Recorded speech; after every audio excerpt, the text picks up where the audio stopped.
Attention, all men. Willie Robertson of Duck Dynasty is coming to Mosaic Church in Ocean Springs, Mississippi on Friday, August 5th. This is your chance to meet Willie Robertson man to man. Doors open at 5 p.m. Come early to enjoy a wild game supper, live music, a book signing, incredible giveaways, and door prizes.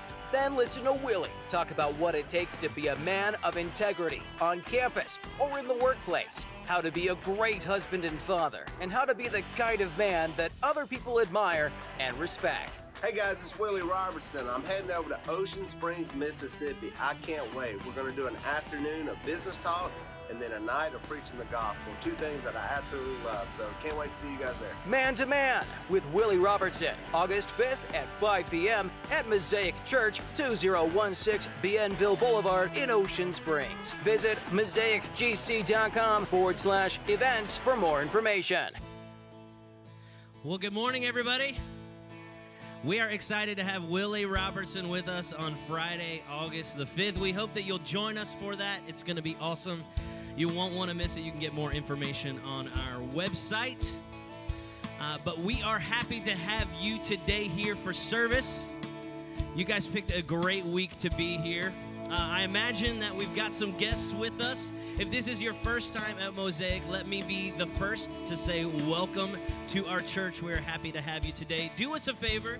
We would love the opportunity to meet you and your family, so grab one of those Connect cards in the seat back in front of you, or if you're watching online, you can get the link to the Connect card in the comments. If you just fill out a little information on that card, somebody from our team will contact you this week and tell you a little bit more about our church and the different ministries that we have. Well, if you didn't see it on your way in, we've got the baptistry out because it's Baptism Sunday at Mosaic.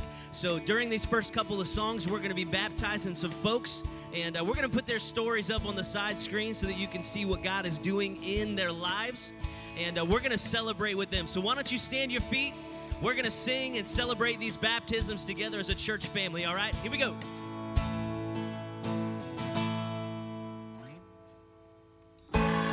Let's put our hands together. Come on. It's a celebration.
We were the beggars, and now we're royalty.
Come on, applaud his goodness this morning.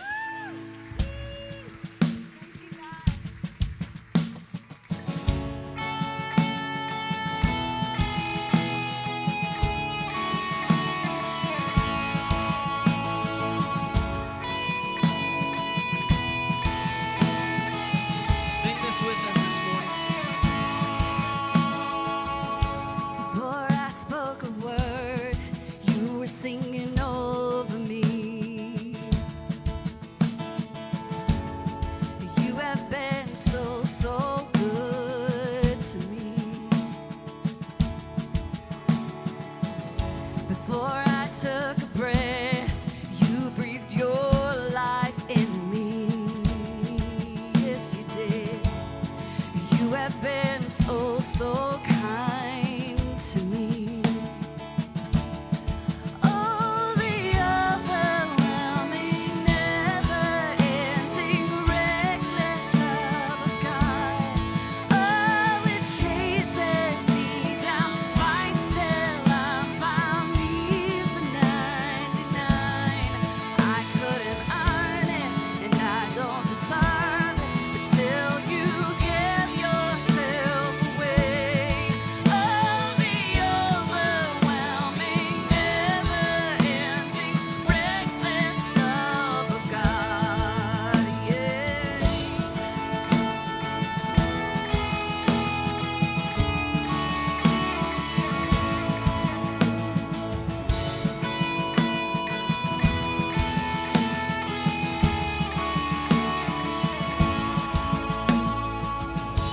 When I was your foe, still your love fought for me. Thank you, Lord. You have been so, so good to me. When I felt no worth, you gave it all for me. Oh, you have been so, so kind to me. Oh, the overwhelming, never-ending, reckless love of God. Oh, it chases me down, finds till I'm found, leaves the 99.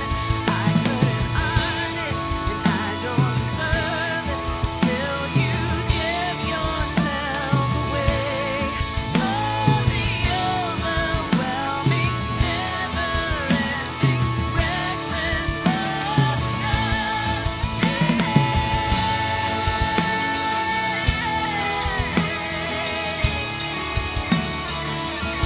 Thank you for your love.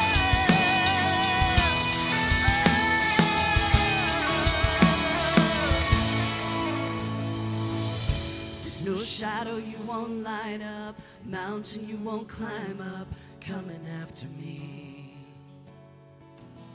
There's no wall you won't kick down, lie you won't tear down, coming after me. Thank you, Lord. There's no shadow you won't light up, mountain you won't climb up, coming after me. No, there's no wall you won't kick down, lie you won't tear down, coming after me. Come on, sing it. There's no shadow you won't light up, mountain you won't climb up, coming after me.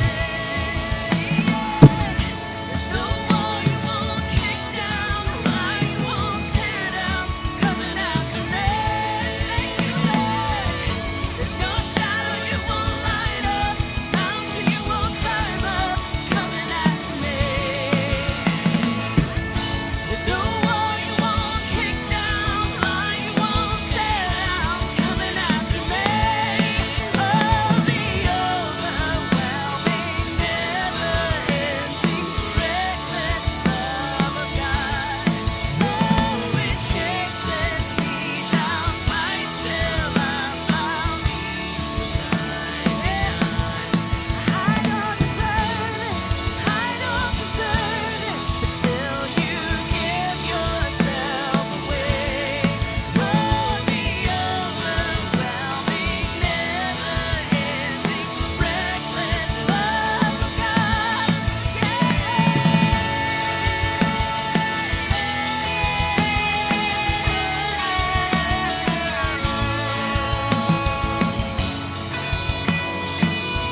good morning. Go ahead and be seated.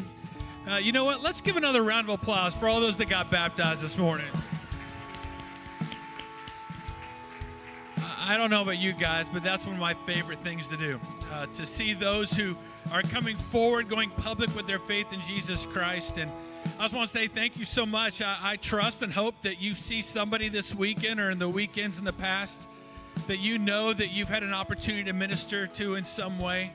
We talk about that a lot around here. We talk about giving. We talk about serving. We talk about getting in the game, because at Mosaic Church, we want people who are contributors. So whatever way you've contributed, whether it's financially, serving, holding a door, handing out coffee, on the worship team, Mo Kids, whatever it is, thank you so much, because you really are making an impact in somebody's life. Well, 2 weeks, no kid wants to hear this, but in 2 weeks, school is starting back up. Congratulations. All the parents are clapping. Absolutely. Get them out of the house. But that also means that all of our fall ministries are kicking back up. So 2 weeks from today, actually 2 weeks from last Thursday, we're kicking off all of our fall ministries again. So that means if you're a child or you have a child, they're going to show up and they're going to have a new classroom, possibly even a new teacher. So make sure they're here for that Thursday or that Sunday. For all of our teenagers, all of our regularly scheduled Sunday night ministries are going back to the normal time. Middle school meet right here at Mosaic Church. High school meet throughout the community in different homes. Our recovery ministry, while Celebrate Recovery goes all year long, we're kicking off new classes again. So some of those will be divorce care. Another one of those will be grief share. So we have new classes kicking off that Monday, August 8th. And then last but not least, all of our community group leaders, they're getting ready to rock and roll to invite you guys back into their homes and to do life together. So if you're not involved in a community group, I can't encourage you enough to get signed up. We'll be doing sign-ups here in a couple weeks, and there's a group for everybody. If you're a married couple, there's a group for you. If you're single, there's a group for you. If you want just guys only or girls only, we have one for single moms. And one that I'm really excited about, we're launching this fall, is a community group for those who are remarried, specifically those who are blending families together. So they're going to come together and look at what God's Word has to say about how to blend families in a healthy way. So wherever you're at in your life, get involved in a group. Well, Brandon's about to come up here, and we're going to continue our series called The Jesus I Never Knew. So would you pray with me real quick? God, we do just pause and just with a level of excitement see how you are working in the lives and the hearts of people. And God, as we watch the baptisms, the thing that just strikes me is there's every generation getting baptized. That God, you're never done with us. Whether we're young or older, Father, you're always at work, and for that, Lord, we praise you.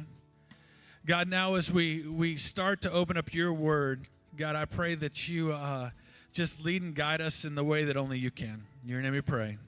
Amen.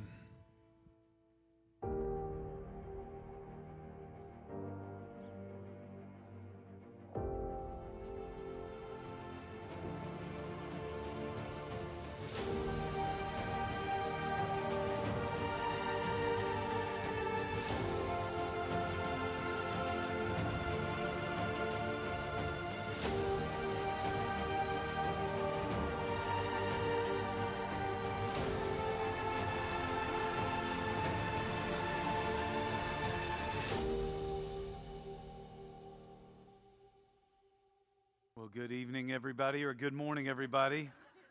I have no idea what time it even is. Feels like I've been up for a long time, but maybe not. So glad that you guys are with us today. It's been an exciting morning already, just watching people go public with their faith in Jesus, understanding that Jesus doesn't just make life better, but understanding that Jesus actually makes them better at life. That really is so much of what we're going to be looking at and learning together today. We are in the middle of a series right now. It's called The Jesus I Never Knew. And throughout this series, what I've tried to help you understand is that yes, Jesus existed. I think most people understand that. But I don't think a lot of people understand why Jesus matters, especially for their life right here, right now. Why does Jesus matter? This figure who lived almost 2,000 years ago, what could he possibly have to offer me as an American living in the West in the 21st century on the other side of the Enlightenment period? A lot of people, they think about Jesus and they just immediately think about things like God, they think Savior, they think sacrifice, they think cross. And if that's all you really think, that's great, but what it will eventually lead to is this idea that Jesus might have something to offer me for the next life, but Jesus probably doesn't have a lot to offer me in this life. And I just want you to know, and I want you to learn in this series, that nothing could be further from the truth. And so in week 1 of the series, we saw that Jesus is the one who sees us in our pain and in our suffering. I said that week that we all suffer, but we don't have to suffer alone. I need you to hear that. A lot of you are on the struggle bus. You're dealing with different things in life right now. And I don't want you to go through life thinking Jesus is distant. Jesus saved me for another life in another place, and He doesn't really care all that much about my life right here and right now. He does. He sees you in your pain and suffering. And I said that week that He's not just with us in our pain and suffering, but that He actually has a purpose in our pain and suffering. Jesus has the ability to bring great things out of awful situations and circumstances. Jesus can use that pain and suffering in your life to make you stronger. He can use that pain and suffering in your life to make you more compassionate towards other people, more loving, more generous. He can use that pain and suffering to wake you up to the reality that you are not going to live forever, but that you will spend forever somewhere. He can use it to deepen your faith and strengthen your relationship with Him. And so in a very real way, Jesus has all kinds of implications for our life in the here and the now as it pertains to the reality of pain and suffering in our world and in our lives. In week 2 of the series, we saw that Jesus is the one who can change our life. Now, if you remember, which was just last week, that was a hard one for a lot of people to accept, because there are a lot of people in this world who do not believe that people can really change. In fact, we talked about it. We said that there's a lot of old catchphrases that are flying around in our world. You can't teach an old dog new tricks. A leopard can't really change his spots. And so we wrestled with this idea, can people really change? And where we landed is on this idea, this belief that a man can't change his life, but Jesus can change a man. And I hope you believe that. I hope you look at your life and where you wish you could change. I hope that you start to see that Jesus is the one who can change your life. This week we got to move on. We got to jump into another story, learn another lesson about the person of Jesus Christ. And this week I hope you'll learn that Jesus is the gateway to a far better life. Now, I need you to hear me say this. I'm not talking about the fact that Jesus can change the bad things that are in you. Okay, that was last week. And does that make life better? You better believe that will make life better, okay? But this week, what I'm talking about is the fact that Jesus doesn't just change the bad that is in us.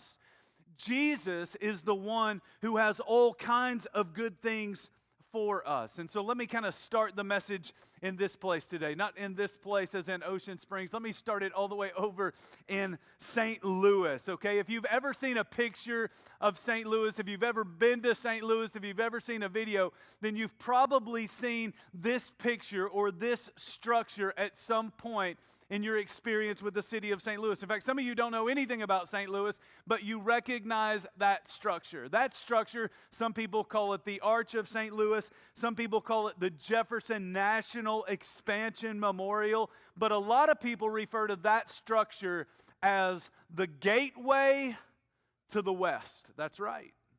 The gateway to the West. And so think about this country for just a minute.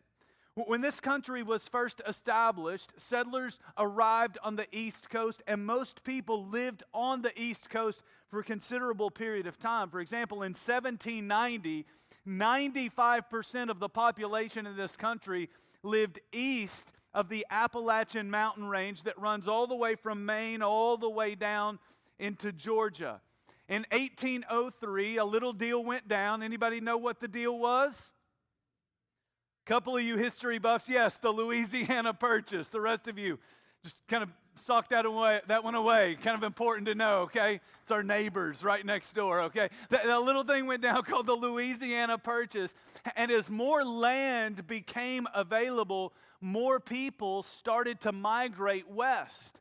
Now, the reason that people went west is because they were told, or they believed, that the West offered the possibility of a better life. They were told that if you go west, you can get land. If you go west, you can find gold. If you go west, there's all kinds of great opportunity out there, but you have to travel west. And so people in masses started moving to the west in search of a better life. By 1820, 25% of the people in this country were now living on the western side of the Appalachian mountain range. Eventually, people would cross over the mighty Mississippi River. That's us. Yes, we're proud of it. Kind of a big deal. They would cross over the mighty Mississippi River, and they would find themselves standing in the city of St. Louis. They would find themselves standing there at the gateway to the west, a structure that hadn't even been built yet. But there you would find men and you would find women who were standing at the gateway to the west with a pioneer spirit. And they're going to walk through that gateway, and they were going to follow a trail into the west in pursuit of a better life. Now, I want you to think about that. That's not just what they were doing. That's what we're all doing. I mean, isn't that what Americans are all about? We're all searching for a better life. Everyone you know is searching for a better life. This is who we are as Americans. In fact, it's in our Declaration of Independence, right? We believe that people in this country should not just have the right to life, we believe that they should have the right to liberty and to the pursuit of happiness. Now, sadly, a lot of these people who were trying to migrate to the West, they were heading west, but they never found the better life they were looking for. In fact, a lot of early Americans, they ended their lives with total disappointment. Very few found gold. A lot of families were led into hardship, and a lot of people even died along the way, all because they wanted a better life, but they were looking for it in the wrong place. A lot of people today are still looking for a better life, but they're looking for it in the wrong place. Be honest. We're trying everything we can to find a better life. We'll try all kinds of things. We'll go all kinds of places. We'll travel all kinds of roads. And if we're honest, we have no idea where that road is really going to lead. We're a lot like the early Americans.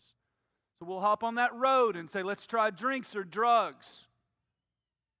We'll decide the better life is going to be found if I can get into a relationship. For some of you right now, you're thinking the better life would be if you could get out of a relationship. Right? You think, man, that's where I'm going to find the better life. For some of us, we think, man, the better life will be found when I buy all kinds of toys. On the opposite side of that coin, I saw an Expedia commercial not all that long ago, and they said, you're never going to have a better life by buying toys. You're going to have a better life by traveling places, right? And so we think, okay, it's not toys, it's travel. I've got to travel the world. I've got to go new places. I've got to experience new things. But for some of you, you think the better life is going to be found in having kids. For some of you, you think the better life is going to be found in moving houses or in changing jobs. In essence, we're trying anything and everything that we think might lead to a better life. I know a lot of people who have tried all kinds of things in an attempt to find this better life that we're all looking for. And some people end up looking back at the things they've tried and they say things like, it was the biggest mistake I ever made in my life. I know other people who have tried all sorts of things, and no matter how much they try, there is an emptiness inside of them that they can't get rid of. If any of this is resonating with you, then I want to introduce you today to the Jesus you never knew. Because today I'm going to introduce you to a Jesus who said, I have come that they may have life and have it to the full. Not this empty life that always leaves you craving and searching for something more, but real life that is deeply satisfying and very fulfilling. This is what Jesus said with his own mouth, John chapter 10, verses 1 through 10. He said, "Very truly, I tell you, Pharisees," it's important, "anyone who does not enter the sheep pen by the gate, but climbs in by some other way, is a thief and a robber. The one who enters by the gate is the shepherd of the sheep. The gatekeeper opens the gate for him, and the sheep listen to his voice. He calls his own sheep by name, and he leads them out. When he has brought out all of his own, he goes on ahead of them, and his sheep follow him because they know his voice. But they will never follow a stranger.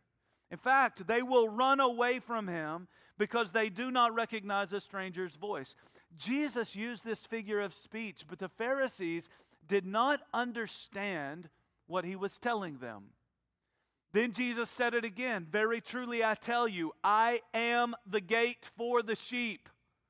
All who have come before me are thieves and robbers, but the sheep have not listened to them. I am the gate. Whoever enters through me will be saved. They will come in, and they will go out and find pasture. The thief comes only to steal and kill and destroy. I have come that they may have life and have it to the full."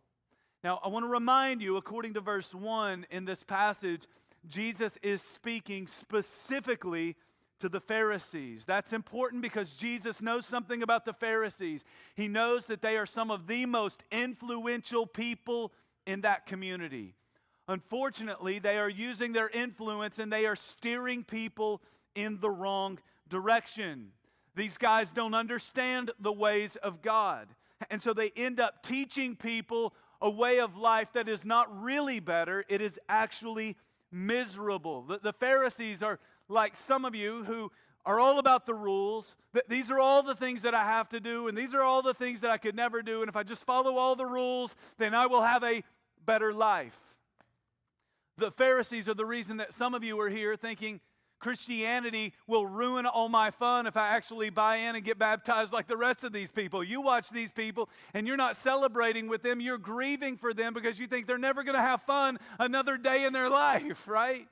This is the way so many people think, right? And so Jesus knows that these Pharisees, with their rules, with their really long list of things to do and don't do, that they don't really lead people to experience a better life. And so Jesus rolls up on the scene, not just to confront them. Jesus is going to correct them because they're misleading the people who are truly searching for a better life. If you want to find and enjoy a better life, you have to be very, very careful who you listen to. You better be really careful who you trust. You better be extremely careful with who you allow to influence your life, because there are a lot of people in your life who will steer you in the wrong direction very, very quickly. In fact, Jesus is talking about these kinds of people who will influence your life. He says about these people that they will climb into your life like a thief or a stranger is climbing into the pen with the sheep. He describes the ones who will ruin your life with 3 different descriptors just to get us started. A lot of metaphors in this passage. He talks about the thief, he talks about a robber, and he talks about a stranger. So check that out, moms. 2,000 years ago, Jesus was talking about stranger danger, okay? And so here he is. He's going, man, you better be careful who you allow into your life, because there are all kinds of people who will steer you in the wrong direction very, very quickly. That's important for you. Because there are a lot of you who are here today, and you've got people in your life that really probably don't need to be in your life. Students, you need to know that your friends, they do not care about you like your mother and your father care about you. I promise you that. You're at odds with them, and life's not all that good because your parents are telling you one thing and your friends are over here trying to get you to do another thing, and it's creating tension in your life. It's creating tension and wars in your family. You need to know They don't care about you like your parents care about you. They're like the thief. They're like the stranger. They're like the robber. They're not really in it for you. They're in it for themselves. Husbands and wives, you need to know that man or that woman at work, they don't care about you like your family cares about you. They're not in it for you. They're in it for themselves, to gratify their flesh. And so you got to be careful who you're allowing into your life and who's influencing you and the decisions that you make and the life that you live and the direction that you're heading. Students, you got to be careful about that college professor, that you look up to them, you esteem them, you listen to everything that they say. You're going back to college in just a few weeks. You need to know this. You're going to take their class and you're going to be done with their class. They're never going to talk to you again. Why? Because they don't care about you. They're like so many of the people that Jesus is going to describe. They're influencing you even though they don't really care about you, and they're going to lead your life in a direction that you don't want to go. They're going to steer you in a direction that doesn't really take you into the better life that Jesus came to give. Instead, it takes you away from the life that Jesus came to give. So you got to be careful who you listen to, okay? But Jesus is not just talking about the other influences in your life. Jesus is also going to talk about his influence in your life. His point is that you got to be really careful who you keep out of your life and who you allow into your life. This is why Jesus uses the word gate so many different times in this passage. The word gate shows up 5 times in just these 10 or 11 verses. It shows up 3 times in the first 5 verses. Then in verse 6, John provides a little commentary, and he says, after all this teaching, Jesus talking about the gate, the Pharisees had no idea what Jesus was really getting at or what Jesus was trying to tell them. And so Jesus comes back and he repeats everything all over again, uses the word gate 2 more times in verse 7 and in verse 9, but this time he is much more clear. This time he says, I am the gate. He is just like the gateway to the west, that if you want the better life, you have to go through him. Now, I need all you city boys and all you city girls out there to pay attention with me for just a minute, okay? Because all the rednecks and people who are on Farmers Only, okay, they already get this, okay? But I need all of us to get this, okay? Here's what you need to know about a gate. The gate is the access point. The gate is the access point. I grew up in East Tennessee, farm community, farms everywhere, fences everywhere, and gates everywhere. And what you learn very quickly is that if you want access to it, then you've got to go through the gate. Just think about the life of a sheep for just a minute, okay? In the morning, a sheep wakes up and a sheep thinks, man, I need something to eat and I need something to drink. If you want to find the green pastures, if you want to find the fresh water, you've got to leave the pen and you have to go through the gate. You go out there and you graze all day long and you get something fresh to drink and you're done grazing and it's getting late in the day and the sun's starting to set. If you're a sheep and you want a safe place to sleep at night, safe from the dark and dangerous world that you live in, then you have to go back to the sheep pen, which means you have to go again through the gate. At times, the sheep would eat the food in the grass and just weed it all down, and it would be nothing but dirt. And so there were times when the shepherds would have to lead their sheep into a distant place, and they were so far away they couldn't get back to the sheep pen that was a permanent sheep pen. And so what they would do is they would make a makeshift sheep pen on the go. Okay, it was pretty easy because sheep can't really jump, okay? And so I know you like imagine sheep when you're trying to sleep like jumping. They don't jump, okay? That's just you and your imagination. But sheep, because they couldn't jump, what the shepherd would do is he would take rocks and he would just stack up rocks and he would create a makeshift sheep pen. He might roll a log over, might throw up a couple of sticks and put them in the ground. And then if he didn't have enough materials, what the shepherd would often do is the shepherd would literally lay himself down in the place of the gate. And because the shepherd was willing to lay himself down, the sheep were safe. The sheep could sleep at night, and they could enjoy peace, and they could enjoy rest. And so here Jesus is saying, man, you are like sheep, and I am this gate. I am laying myself down so that nothing gets in, and so that none of my sheep get out and get lost in that dangerous and dark world. And because he lays his life down, we can have a better life on this earth, not just after our time on this earth is over. In fact, according to verse 10, Jesus would go on and he would say, I have come that they may have life to the full. Not an empty life that always leaves you searching for another fix, searching for another experience, another vacation, another promotion, another new toy, another man, another woman, another home, another shopping excursion. No, he came to give life that was full of joy. He came to give you a life that is full of peace. He came to give you a life that is full of wisdom. Came to give you a life that is full of purpose. Came to give you a life that is full of love. Came to give you a life that is full of rest.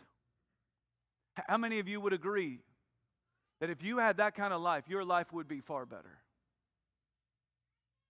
I think all of us probably feel that way. These are the things that Jesus taught about.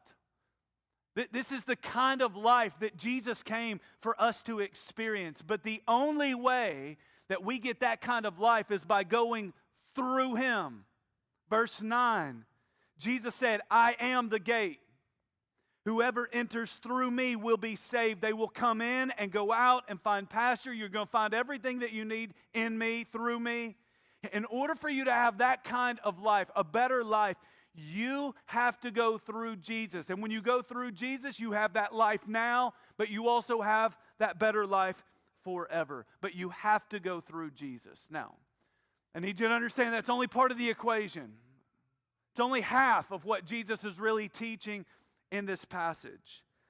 You have access to a better life, but there's also a thief who has access to you, and you need to know that. The thief is why so many people in this world are dissatisfied with the life that they're living. There are a lot of people who don't understand the thief. They don't recognize the thief. They have no idea what the thief is doing in their life. They don't see how the thief is out to destroy God's good plan for their life, or how the thief is destroying the good world that God has created. And so what happens to us in search of a better life, the thief comes along and inflicts a little pain or a little suffering. And when we get a headache, when we get a little heartbreak, when we experience some pain and disappointment, when we're left with a father wound, when we feel abandoned by someone that we loved or cared about, when we feel rejection, what do? We start looking for something to make us feel better, rather than sticking with the one who actually makes us better. This right here is the difference between how people do life. There are a lot of people who are out there in the world, and they are dealing with hardship because there's a thief and he's real. And when they experience it in life, they don't know how to respond. And so instead of sticking with the ones who make them better, they start looking for something in this life to just make them feel a little better. They're not content with a life that's full of joy and peace and purpose and love and wisdom and rest. They just want something to make them feel better right here, right now. And so they want a life that's full of fun. They want a life that's full of distraction. They want a life that's full of stuff, but because that will make me feel a little bit better, because I don't feel real good right now. You need to know, Jesus, when He talks about why He came into the world, He doesn't talk a lot about, man, I want you to have a lot of stuff. It's not really on his radar, not really all that important to Jesus. Jesus doesn't talk about things like having a lot of fun, right? That doesn't seem to be all that important to Jesus. Did Jesus have fun? Yes, Jesus had fun. We're told that Jesus went to wedding parties and he had fun with his friends. He had fun with his family. But that doesn't seem to be what life is really all about according to the person of Jesus.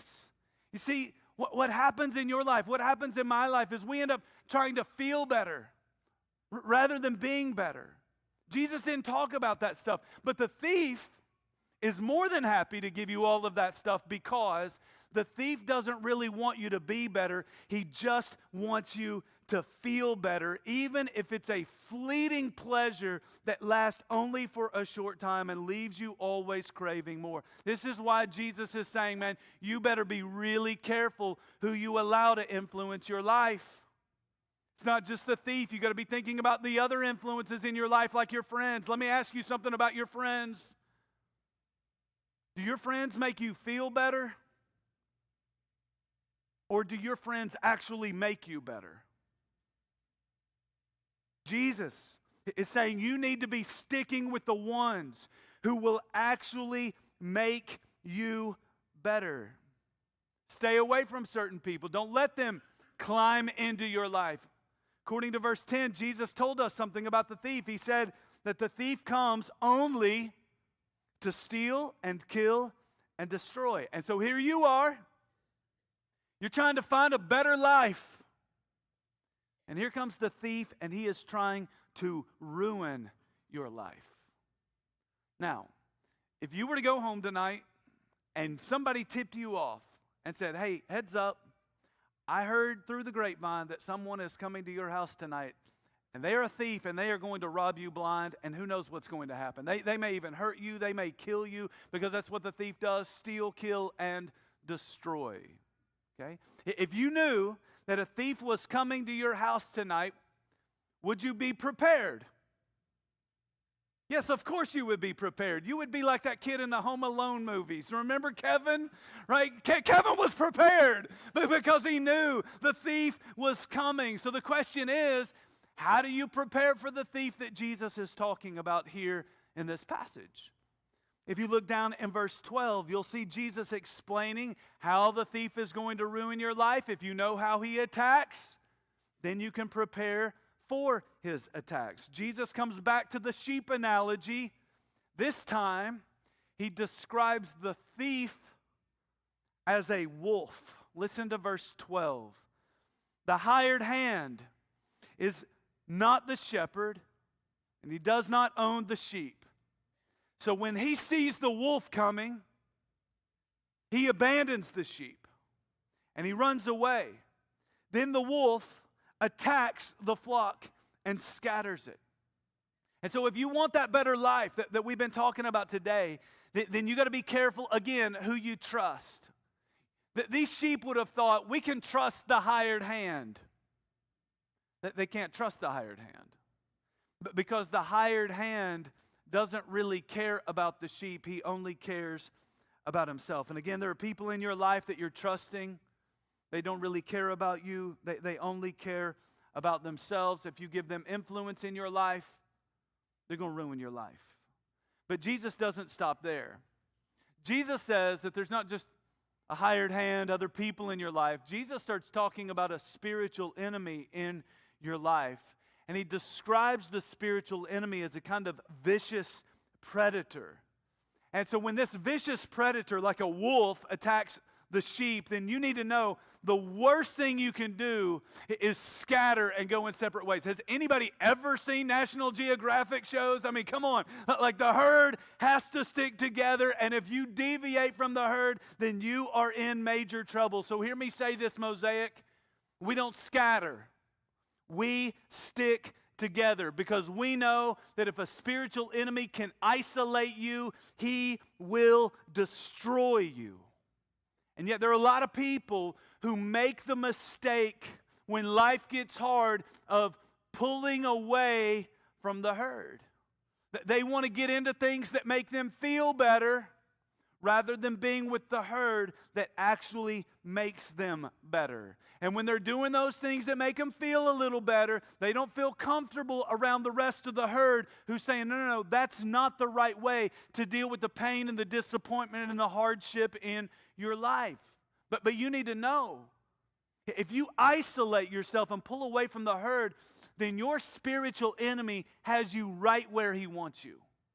This is why we talk all the time at Mosaic Church about being in a community group.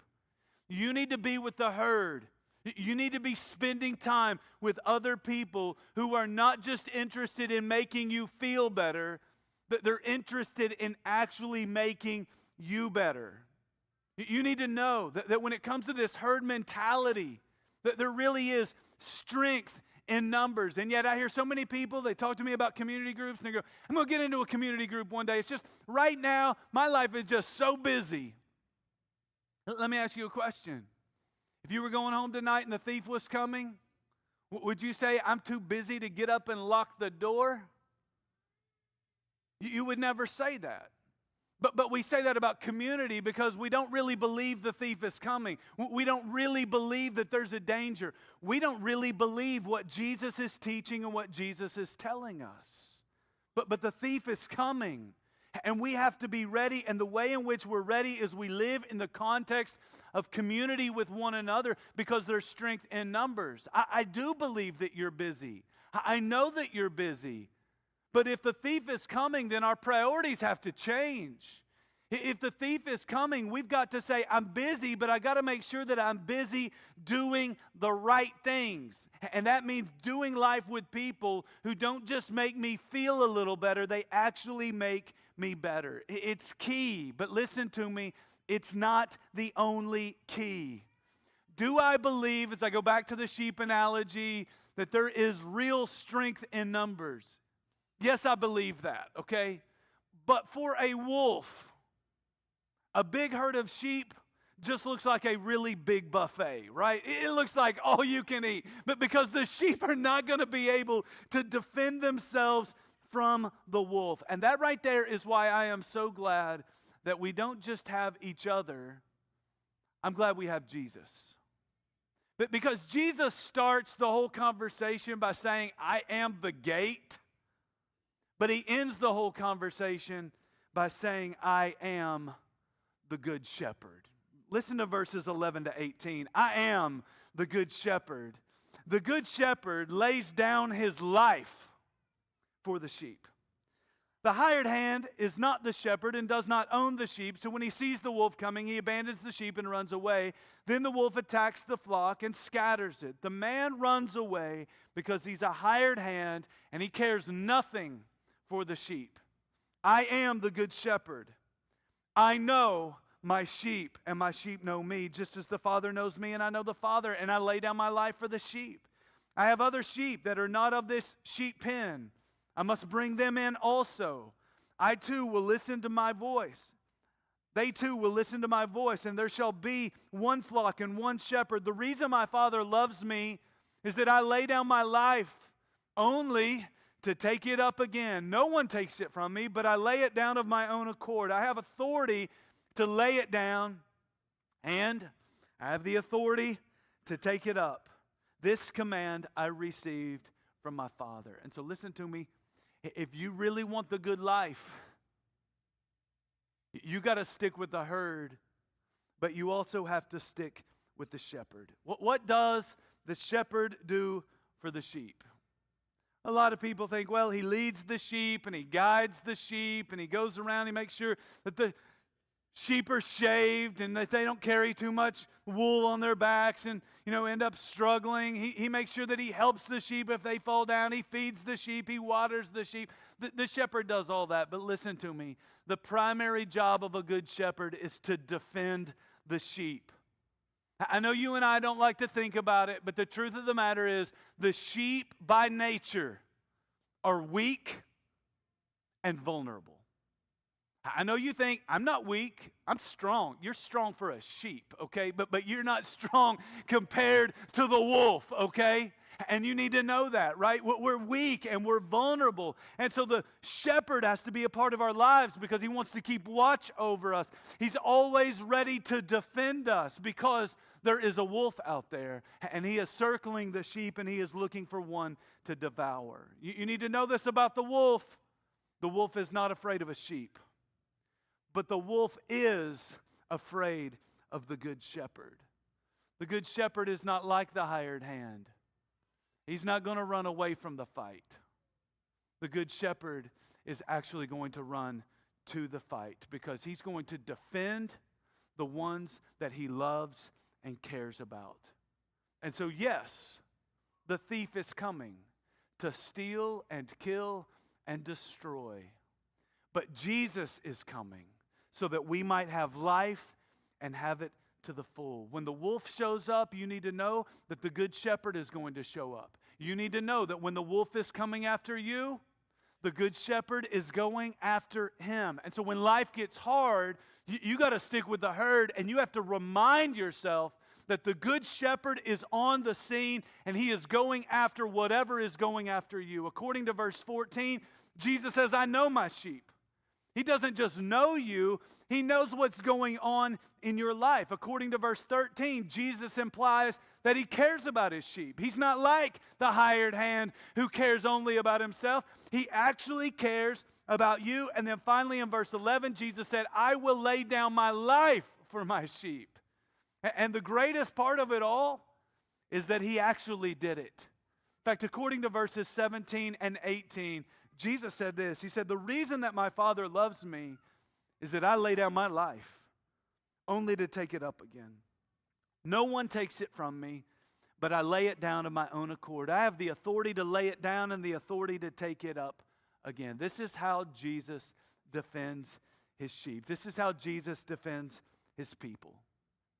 He laid down his life on a cross to protect us from our spiritual enemy, from the wrath of God, from all the consequences of a life of sin.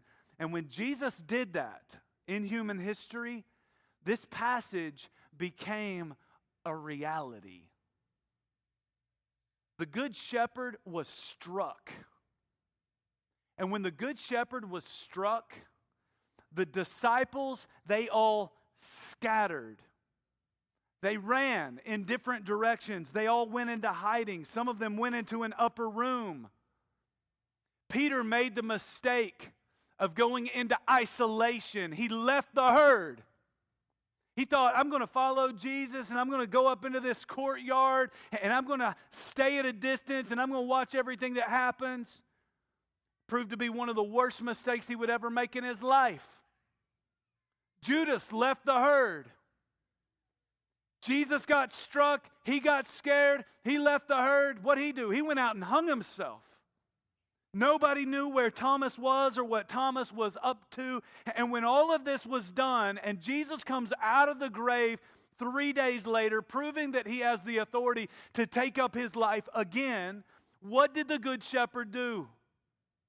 The Good Shepherd immediately went looking for his sheep. And he gathered them all together because that's what we need when life isn't going the way that it should. We need to be with Jesus and we need to be with other people who are following Jesus. We don't need to be out looking for something that will make us feel better. We need to be with the ones who actually make us better. I'm not trying to cope with reality. I'm trying to become strong enough and wise enough and healthy enough to deal with the demands of reality. And the primary place where I grow into that kind of man, the primary place where you will grow into that kind of person is in the presence of Jesus and with other people who are serious about following Jesus. That's how you actually experience a better life. And so what I want to do as we close the service today is I want to take you back to the one who doesn't just make life better.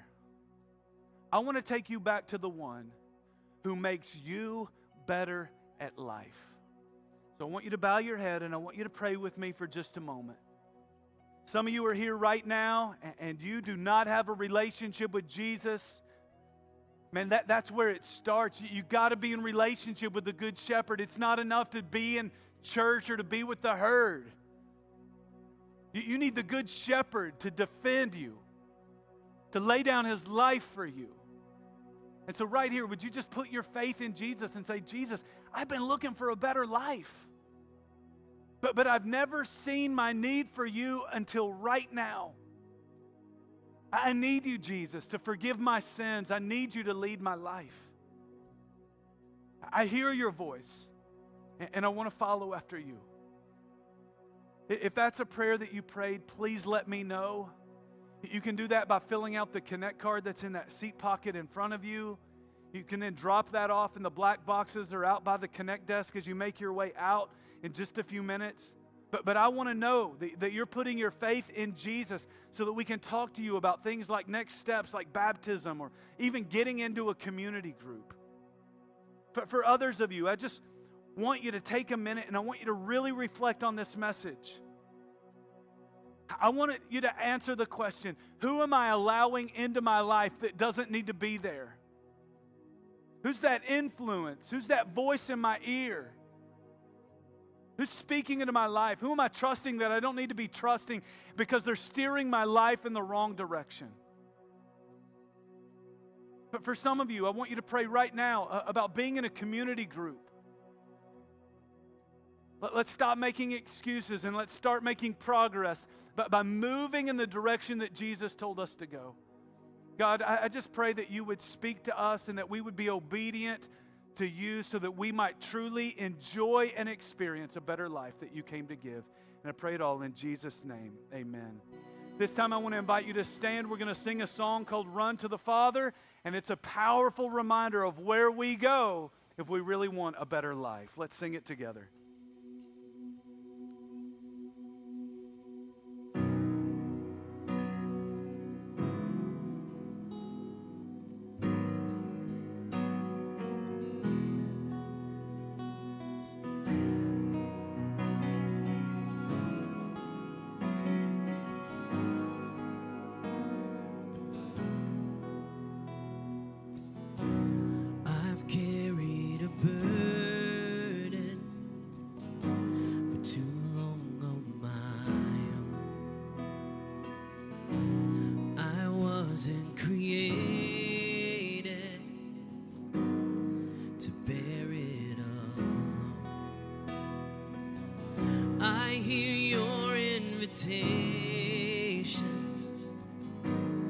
To let it all go. Yeah, I see it now. I'm laying it down, and I know that I need you. I run to the Father. I fall into grace. I'm done with the hiding. No reason to wait. My heart needs a surgeon. My soul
goodness today. Amen. Well, I just want to thank you guys for being with us today. If you're new to Mosaic and you want to meet some of the staff, you got questions, or you just want to introduce yourself, we would love the opportunity to meet you through those double doors to my right, to your left. We're going to have a little thing called Meet the Team. It really is just a casual drop by, shake your hand. We'd love to meet you before you leave. If you need help getting into a community group, fill out the Connect card, drop it off, or ask volunteers at the Connect desk. Thank you guys so much for being with us. Hope you have a great week, and hope to see you back next weekend.